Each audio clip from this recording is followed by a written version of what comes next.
Assalamualaikum warahmatullahi wabarakatuh. Kembali lagi dengan saya di channel Kisah Warganet. Kali ini saya akan membacakan sebuah cerita yang saya dapatkan dari akun Twitternya @penulismalam94. Cerita ini berjudul Kuntilanak Kiriman Mantan Kekasih. Tak usah lama-lama, kita ke ceritanya.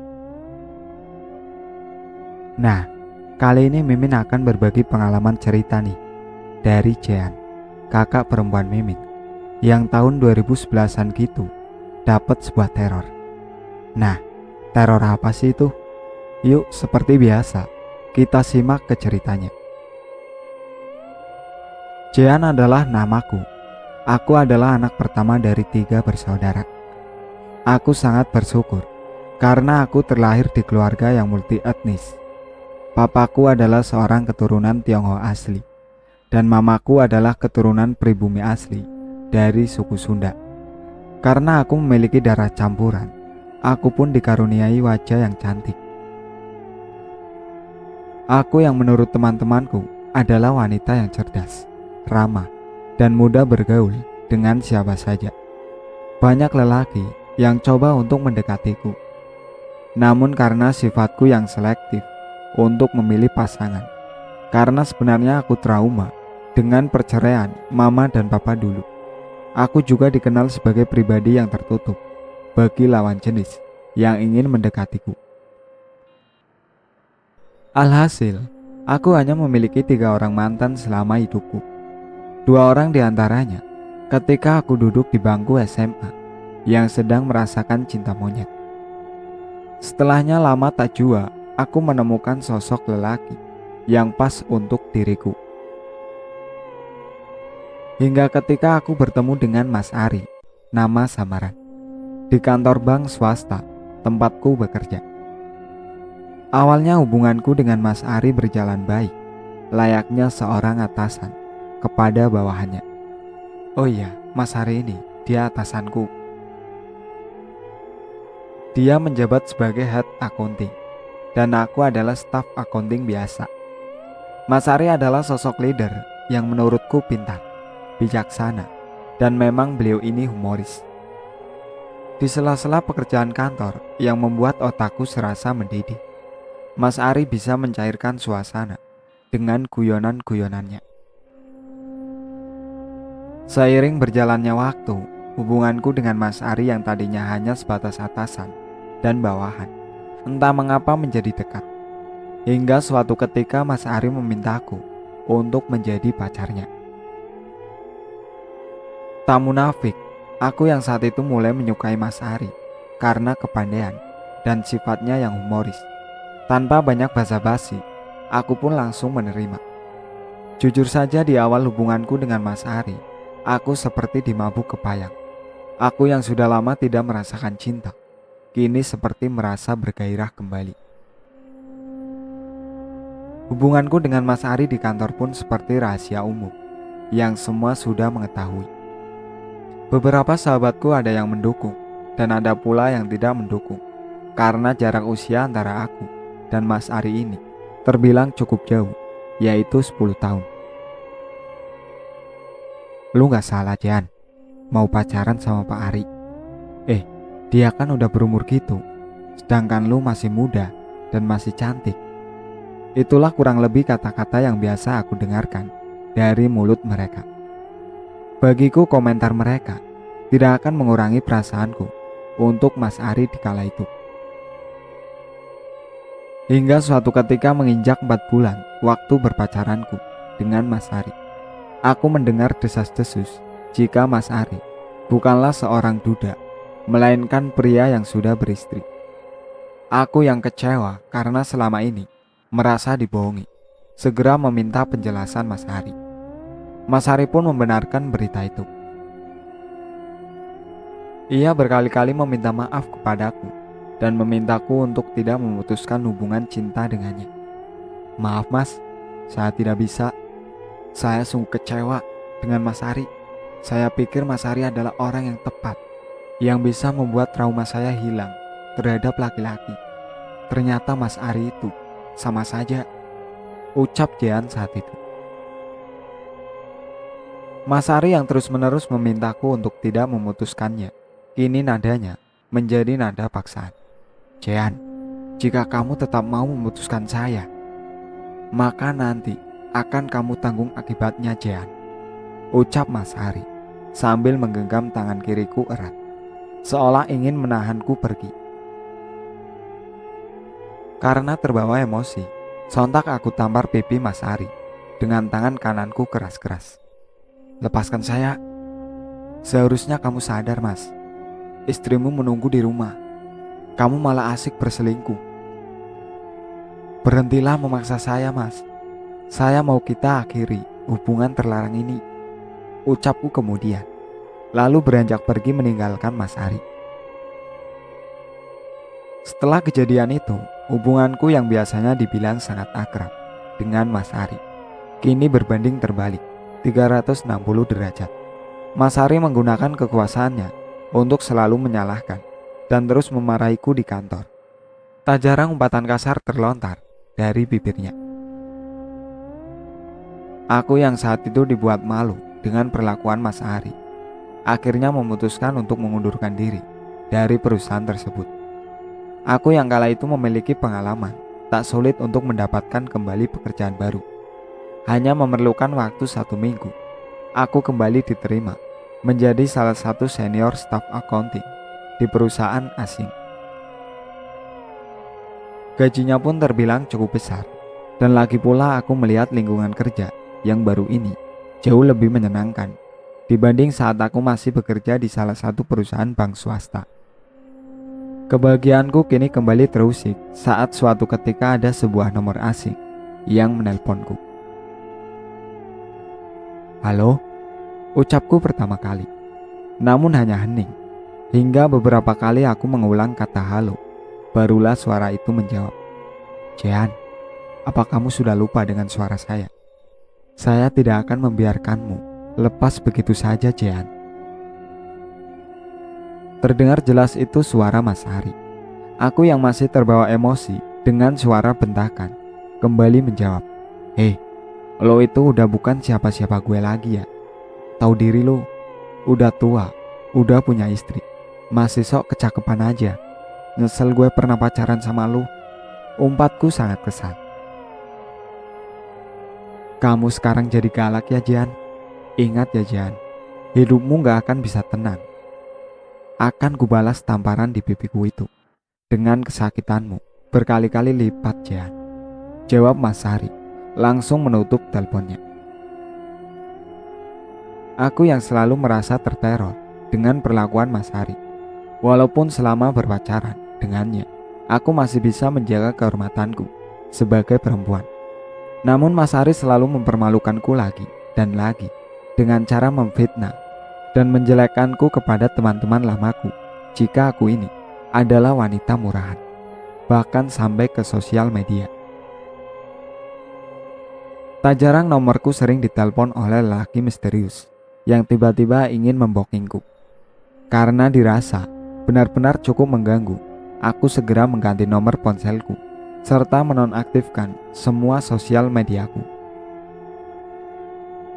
Mungkin saat itu Mas Ari marah sampai dengan puncaknya, karena ia sudah tidak bisa menjangkauku melalui telepon ataupun sosmed. Mas Ari yang tak kehilangan akal, ia sampai datang ke kantorku yang baru. Entah bagaimana ia mengetahui jika aku bekerja di kantor itu. Saat malam sehabis lembur, aku mau pulang ke kosan. Tiba-tiba seperti ada yang menyeretku. Hei, sini kamu.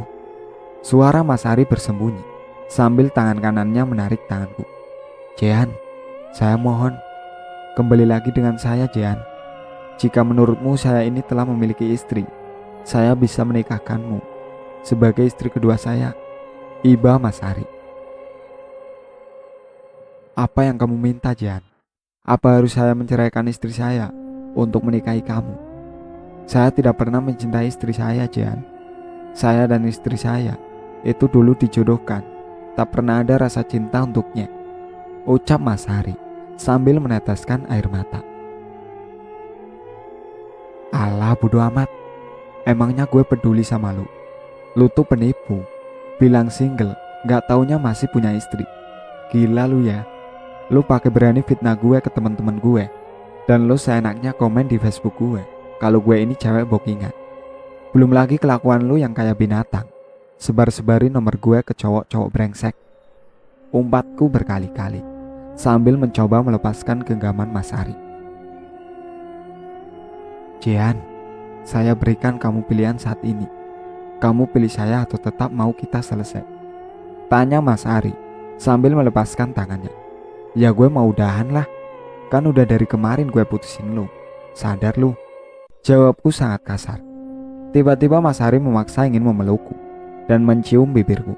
Sontak aku berteriak sekencang-kencangnya dan Mas Ari segera melepaskan tubuhnya. Ingat ya Jean, kamu akan mencari saya Jean. Kamu akan mengemis-ngemis kepada saya Jean. Bentaknya sambil menunjuk-nunjuk wajahku. Entah karena aku yang sudah kepalang emosi, seketika aku meludahi wajahnya Mas Ari. Bajingan kamu, pergi sana, biadab, usirku kemudian. Yang kebetulan saat itu beberapa security gedung melihat pertengkaran antara aku dan Mas Ari. Setelah kejadian malam itu, teror demi teror Mas Ari ini berhenti. Aku pun sesaat seperti terlepas dari suatu beban. Terkadang aku sangat tidak menyangka jika Mas Ari yang humoris, bijaksana, dan cerdas bisa menjadi sebrutal itu ketika membina suatu hubungan. Untung aja gue gak lama pacarannya sama cowok bajingan itu. Bisa jadi toxic relationship kalau dipertahankan ini sih, batinku dalam hati. Hari ke hari berlalu dengan cepat. Aku semakin bisa move on dari rasa traumaku dengan Mas Ari. Aku kini bisa lebih fokus bekerja tanpa adanya rasa takut. Kalau saja nanti Mas Ari akan muncul di hadapanku. Pas sebulan saat kejadian barbar malam itu berlalu, tiba-tiba aku merasakan ada yang aneh dengan tubuhku. Rasanya kepala kiriku merasa pusing yang amat sangat, sehingga aku hampir tidak bisa berdiri. Aku yang berpikir itu adalah sebuah sakit migrain biasa. Segera aku ambil obat yang ada di dalam tasku.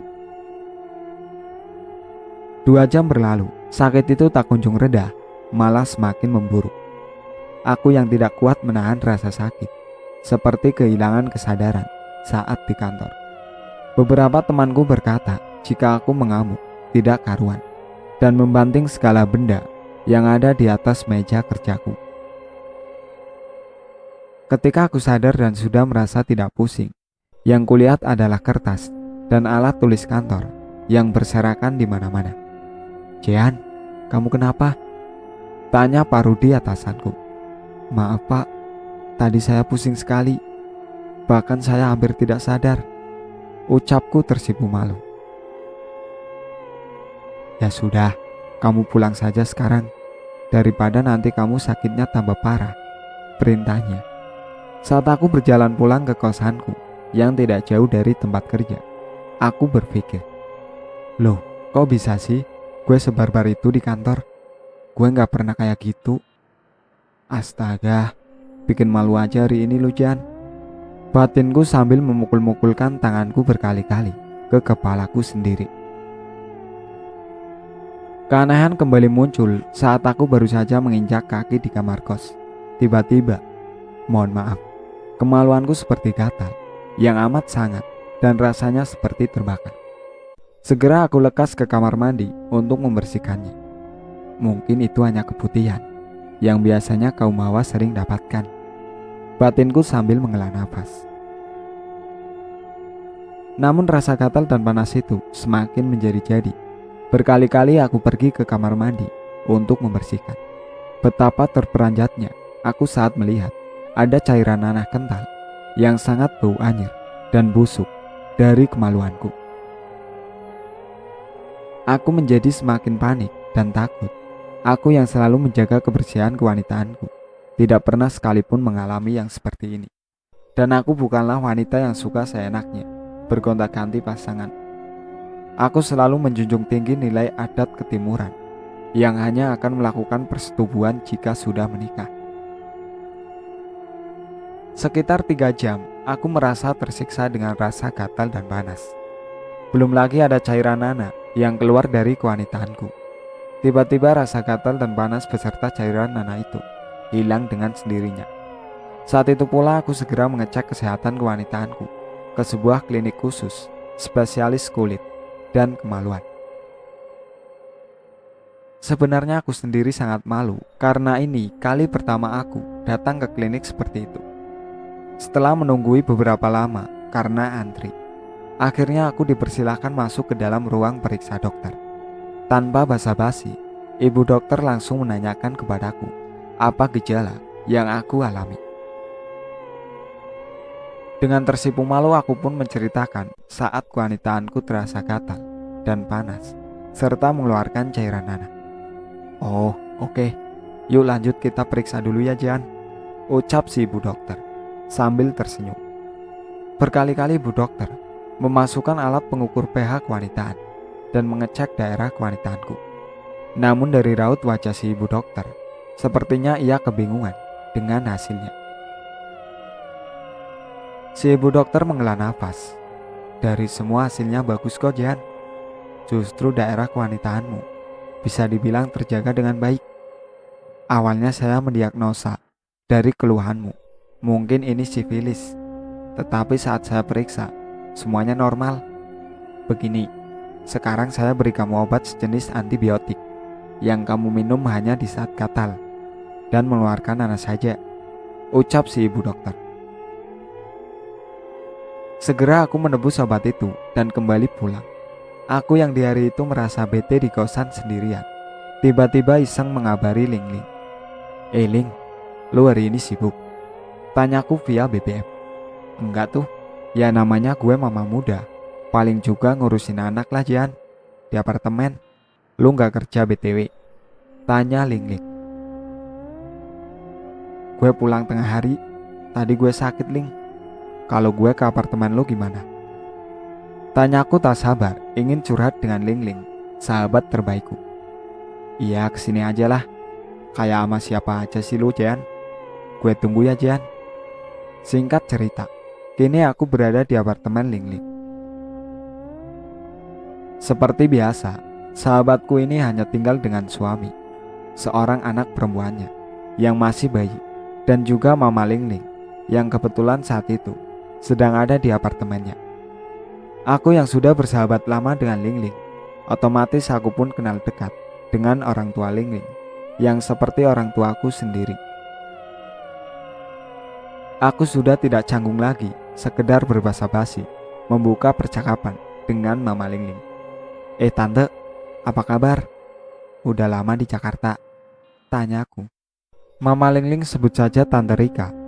Tumben wajahnya menatap tajam. Waduh, apa gue salah ngomong ya?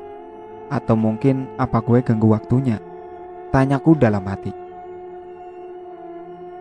Tante Rika tak hentinya melihat dari ujung rambut sampai dengan ujung kakiku tanpa berkata apapun. Aku yang merasa semakin riku langsung berpamitan untuk pulang saja.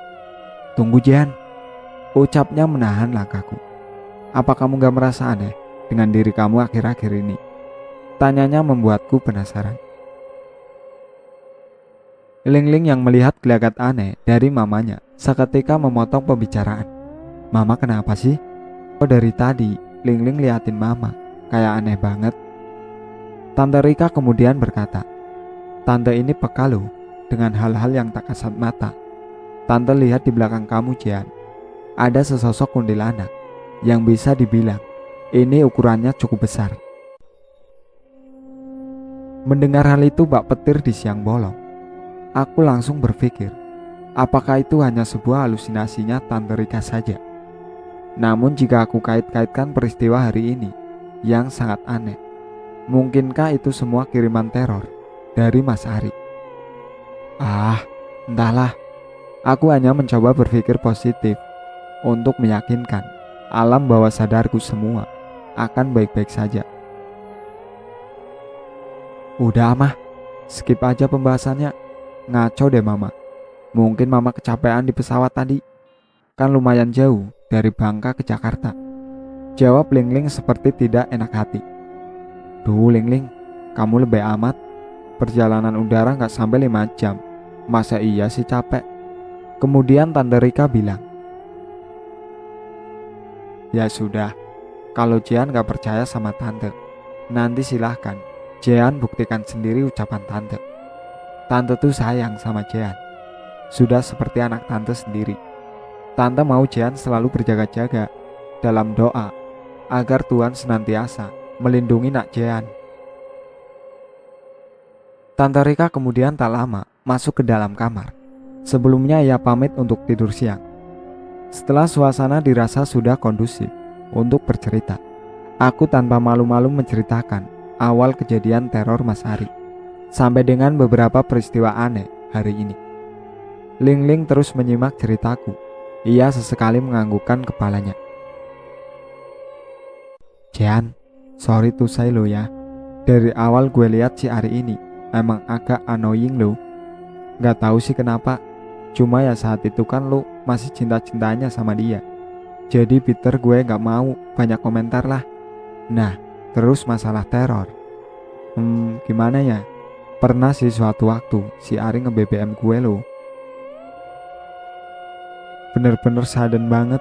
Gue sih gak tahu ya dia dapat kontak BBM gue dari mana. Cuma waktu itu dia sempat nanyain kalau sebenarnya lo itu cewek baik-baik. Apa bukan? Kan gaje banget itu cowoknya. Oh iya, gue ingat si Ari dulu sering pinjem HP gue. Gue sih no hard feeling sama si Ari. Gak taunya itu kunyuk malah nge-save nomor-nomor temen gue dari BBM. Jawabku kesal mengingat kelakuan menyebalkan Mas Ari. Kemudian Ling Ling berkomentar, gini deh Jian, kan gak baik juga kita asal tuduh orang. Barangkali lu pusing dan keputihan itu karena faktor mau menstruasi. Kalau memang lu masih merasa diteror atau ngerasa ada yang gak beres selama 1 mingguan, lu BBM gue lagi Jian. Nanti biar gue temenin lu ke Pak Kiai Haji Pur yang sudah pernah ngobatin gue Jian. Gimana? Aku langsung mengiyakan saran dari Ling Ling, sahabatku dari dulu. Aku pun merasa agak lega setelah bercerita. Benar Ling Ling bilang, mungkin gue mau menstruasi, sehingga gue merasa migrain parah tadi pagi, dan seperti merasa keputihan, gumamku dalam hati. Setelah menjelang sore aku pamit pulang, karena kebetulan suami Ling Ling pun sudah pulang dari kantor. Sepanjang perjalanan ke kosan, aku selalu berpikir positif untuk selalu mengingat kata-kata Ling Ling. Namun, saat aku menolehkan wajahku ke spion motor, aku seperti sedang membonceng sosok kuntilanak yang wajahnya sangat menyeramkan.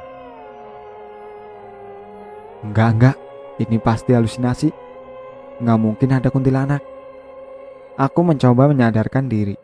Seketika kepalaku pusing dan motorku hilang kendali dan terjatuh. Untung saja saat itu sedang tidak ada mobil di belakangku. Andai saja ada mobil atau kendaraan lain, mungkin tubuhku sudah hancur terlindas. Segera beberapa orang menghampiri dan membantuku menepikan motor metik yang terjatuh pas di tengah jalan. Mbak gak apa-apa? Kok bisa tiba-tiba jatuh mbak?